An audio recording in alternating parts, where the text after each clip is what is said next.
Hey everyone, this is Caroline with the Expat Interviews Thriving Abroad, where we go all over the world to bring you the most amazing, fabulous, handsome, and just, downright cool people that are doing really nice things. They're thriving abroad. They're living their best life.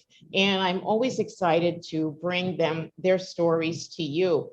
And today I have someone who has a really cool story to tell. I'm super excited to bring him and share him with you. It is Troy from Belize. And thank you so much, Troy, for joining me. Thank you for having me. Sharing your story.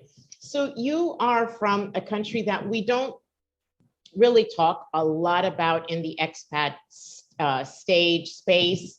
And it's a beautiful country. I visited, but you have such a great expat journey that I would love to share. And I think it's going to be really motivating for people. Originally from Belize, and then you found yourself in the US. And what happens? Well, you were a child, right, when you went to the US? I was pretty young when I came here. And so you grew up and then just got into, what was it like for you at first, though, the US culture? I mean, did you just slide right in, or did it take a little adjustment? Oh, no. I remember as a child very clearly when I came here the first time, I was a kid, and I remember going to school and I had a heavy Belizean accent. I thought everyone had I was probably 6, 7 years old. I remember going to school with my heavy accent and no one understanding, what I was saying at that time. Eventually I learned, proper English. But I clearly remember that. I must have been about 6 years old. Learning how they did things in America was totally different. I had no idea what I was doing taking some of these tests. Back then when they had the Scantrons and you had to circle I remember taking tests like, entry tests and not knowing what I was doing because we don't have those kind of things there, And again, I was a child at that time. And eventually as time went by, of course, you learn, you get better at everything you do. Yep. But Sure. I clearly remember those, kids making fun of you because you had an accent, Yeah. It's gonna be so cruel, but they still are. Yeah, no, and it's an accent, but that's your language, people It is, don't yeah. understand that that's your language. It's But what you I mean, speak. at that time I was a child, so Sure. Oh, of course. Where did you grow up in the US? I grew up when I first came to America. Lived in Far Rockaway, Queens, and then moved to Brooklyn, and now I'm back in Queens again. So you're in the suburb, we'd call it, of New York. So, Mm-hmm. so I was especially excited to talk with you because I know that, you became accustomed to the US life. You were schooled in the US, and now you are a pilot. And yes, I am. You fly with a commercial airline. And I find that to be really exciting because, as an immigrant to the US, we hear, we don't always hear all the really cool, well, sometimes we do, sometimes we don't, the really cool success stories. What was it like for you, pursuing this career? Was it something that you wanted to do always? Did you dream about flying, or did it just kind of come into I just had a thing for big airplanes. I don't know. First, I want to say before I even got into flying, after I finished high school, I joined the military at 18. So I served in the Air Force for 6 years, active duty. I went to school full time while I was in there. So I acquired my associate's and my bachelor's degree, which is extremely hard to do. Military full time and school full time is not an easy task, I did that. I spent a year in Korea. And then once I got out in 2009, I immediately started doing contracting work. So I went to Saudi Arabia, Afghanistan, Abu Dhabi. I lived in those places for another 6 years of contracting. And then by working all the time, I saved up my money and I save and save. And that's how I was able to afford flight school when I came back. So when I came back, I Went to a flight school in Long Island, paid for it, and flight school is not cheap. No, And I hear that it's yeah, not. it is, and especially up here in the Northeast, it's even more expensive. And it took me about a year and a half, almost 2 years to get all my ratings. Flying in the wintertime up here is not easy. The winds will beat you around pretty good, and you're just learning how to fly this tiny little airplane. So yeah, I did that for almost 2 years. But back to your question, I've always loved airplanes. I don't know why. I was an airplane mechanic in the Air Force. People have this misconception that everyone in the Air Force is a pilot. It doesn't work like that. Someone has to fix them. And that's what I did. But yeah, I've always had a thing for aircraft, and I've always wanted to know what it would be like, to fly, an airplane. So I had the opportunity and I took it and I did it. Not so many people can say that, they're doing, the job that they said they wanted as a child. Most people have jobs and careers and degrees that have nothing to do with what they do for a 9 to 5. So I'm fortunate enough to be able to say that, with the help and support of my family and everybody, that I'm able to do that. That was another question that I wanted to ask you. Was your family supportive? Because you did go through a period of where you had to have some serious motivation, like you said, to go to school full time, to go to flight school. All of this stuff, takes a lot of will, determination, and motivation. What was your motivation for just keeping it going? Seeing it. My motivation for keeping it going, I said, failure just wasn't an option. When I had came back to start my flight training, I was about 29 years old. I left home when I was 18. I was about 29, 30 years old. And that was right after Superstorm Sandy and in New York. And, my mom's house was flooded. The first floor was flooded. So I live on the second floor. My mom, my dad, and everybody was up here on the second floor. And it was tough because it's like 5 people up here. And this space is probably big enough for just 2 people. And it was hard as well because, this was the first time in my whole adult life that I just didn't have any kind of income. And that's a motivation. I didn't qualify for unemployment because, I had quit my job to go to school, And so I'm here trying to, all these things are in my mind, trying to, not having an income. I'm not used to that. So I had a great income overseas, a great life, had my own apartment. And now I'm here and the whole family is up here. And, we're just trying to make it. And it took a toll. That was the hardest thing for me. It took a toll because mentally you're like, you're used to being alone and having an income and just going to work. And now you're trying to fly this airplane. And one thing about flying is like you pay by the hour. So the longer it takes you to get up there and practice or whatever, the more it's going to cost you. You understand? So that was my motivation. I said, what? I left my job and my life overseas, which I absolutely loved. And I said, I came back here and said, well, if this doesn't work for me, what am I going to do? What am I going to do? So I had to make it work, And when I realized it's starting to cost me more money than it should, that's when I really decided to okay, I got to buckle down and get this thing done. And then I go from there, but I have to get it done because it's going to start costing me in the long run. One of my motivations, especially for being overseas, I lived in Abu Dhabi, Dubai area. And, I'm a huge fan of Emirates Airline. And I said, I would love to fly for Emirates. I have several, Emirates planes in my house here, like this one, because I love this. Emirates. I have a bigger one. Cute. I have a bigger one on my table as well, and I've just been a fan of the Middle East and the airlines. So I said that was one of my biggest motivations, I remember on a trip to South Africa one day, I had heard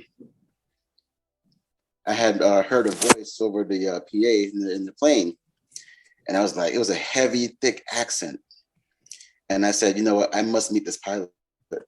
So I went to the front at the end of the flight and I met an African-American man. His name was Norman. I'll never forget, he's from Jamaica. And I said, wow, there's a Jamaican guy flying for Emirates Airline. And that was probably one of my biggest motivations at the time. I said, well, you Wow. know what? I said, if he could do it, I could do it. Yeah. Yeah. Yeah, I took a picture with them too. I was like, I'll never forget it. I was like, if he could do it, I could do it. You know, he's living his dream. And that Yeah. probably was one of the biggest motivations for me. That is awesome. I can imagine. I remember taking a flight years ago to Las Vegas. This was the first and only time I went to Las Vegas. And coming back, I remember this is your captain speaking, but he had a thick accent, and he was Spanish. He was actually I don't remember. I think he might have been Puerto Rican or something like that. But I was just so proud. I said, "Wow, look at him! Yeah. He's the captain. You go." I mean, heavy accent too. And we don't think about that, it took somebody, I'm sure language barriers, and I'm sure you had to overcome some cultural and just other things, to get where you are today. And I'm so excited and so proud of you. So tell us a little bit really quickly about, your life as a pilot. Do you travel domestically? Do you get to travel internationally? You mean like for work purposes or just for leisure? For both. How is it for you? Okay.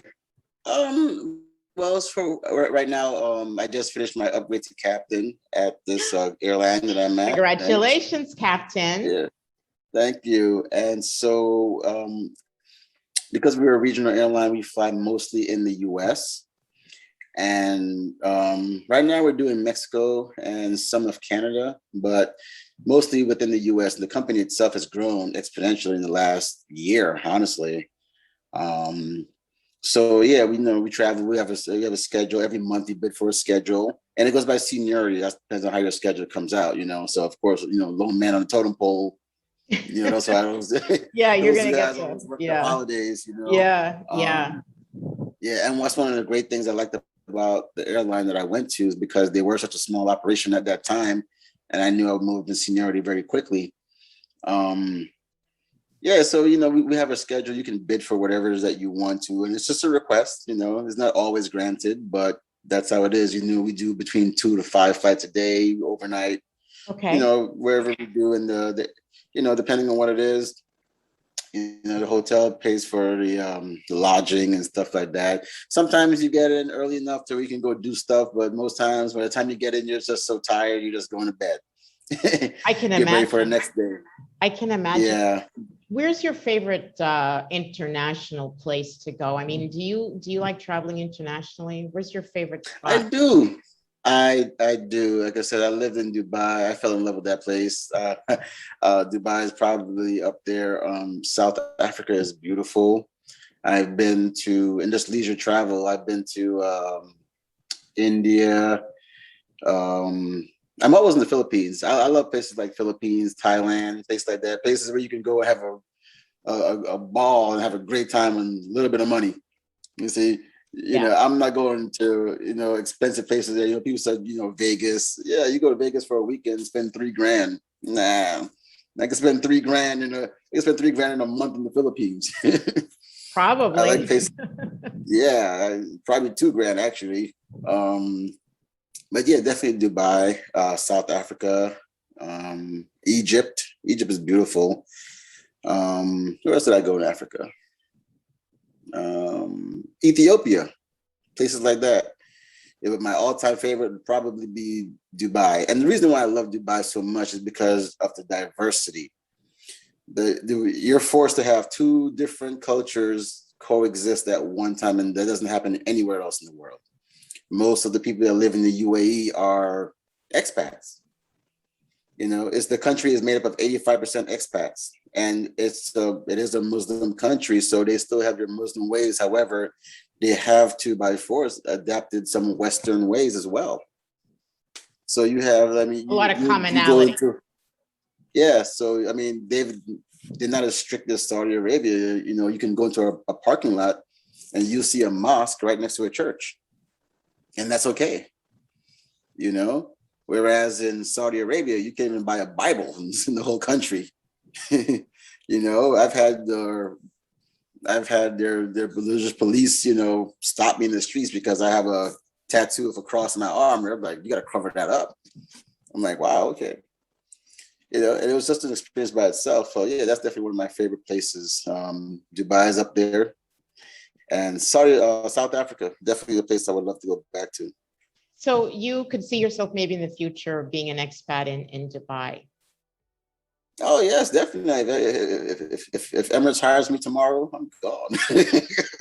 Okay. You're waiting for the call.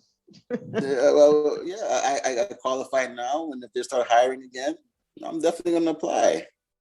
That's I awesome. love it. And that's one thing I like to emphasize. A lot of people, live in the US and they don't realize, unless you've traveled outside the US, there's so much more to see out there. I lived in Korea for a year in the military. It's a different culture, and it's amazing, So I always encourage people, first thing you do, get a passport. Start there, and go somewhere. There's more to life than the US. I love it here, but there's so much more to see out there.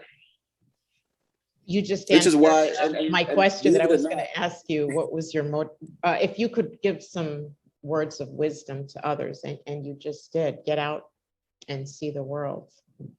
Yeah, exactly. There's so much more to do. You see, and that's another reason why I chose this profession, besides the fact that I love airplanes.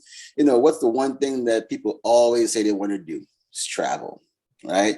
Unfortunately, most people wait until they retire and then they want to go travel. Well, when I retire from this job, I'm just going to sit home and do nothing because I've already seen it all. You work, and then when you're 65, 70, then you retire. Now you want to go see stuff. Well, by that time, you're probably old and aching and whatever the case may be. Enjoy it now. I get paid to do this. And like every other job, it has its ups and downs. But overall, it's one that I'm content with and I enjoy doing. Just one other quick question I want to ask you that probably a lot of people wonder this. Do you ever feel fear of flying? Does that ever come into your mind? I know it's something you love, it's your job and you do it every day, but do you ever have that fear? How do you handle that? I don't have a fear of flying itself.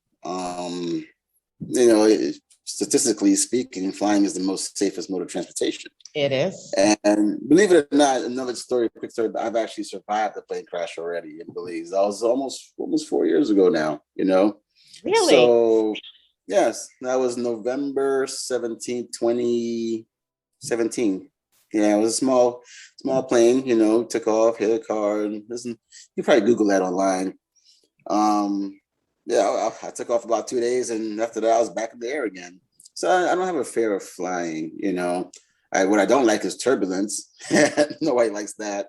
I don't fly late at nighttime because, flying is a mental fatigue, So when you've been flying all day and now your flights are delayed and all that kind of stuff, now it's 11, 12, 1 o'clock in the morning, and you're trying to fly, that's when it becomes tedious. Because 1 o'clock in the morning, I'm used to being asleep. Right. But in terms and of all you see is sky. The sky, it's just soothing. But when you've been up, 12 hours already, if I'm flying at 1 a.m., it's because there's been delays somewhere and something's gone wrong. We don't typically have flights past about 9, 10 o'clock at night. But yeah, in terms of fear of flying, no.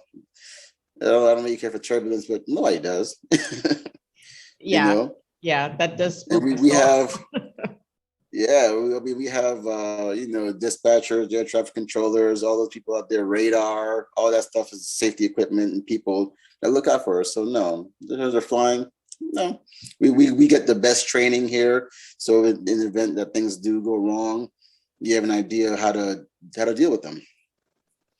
Well, Captain D'troy, I'm really excited that we had a chance to spend this time with you and hear a little bit about your expat journey. And it's just exciting. I'm so proud of you, as an expat, and you just, ran with it and made your life your own. And I wish you many blessings for the future.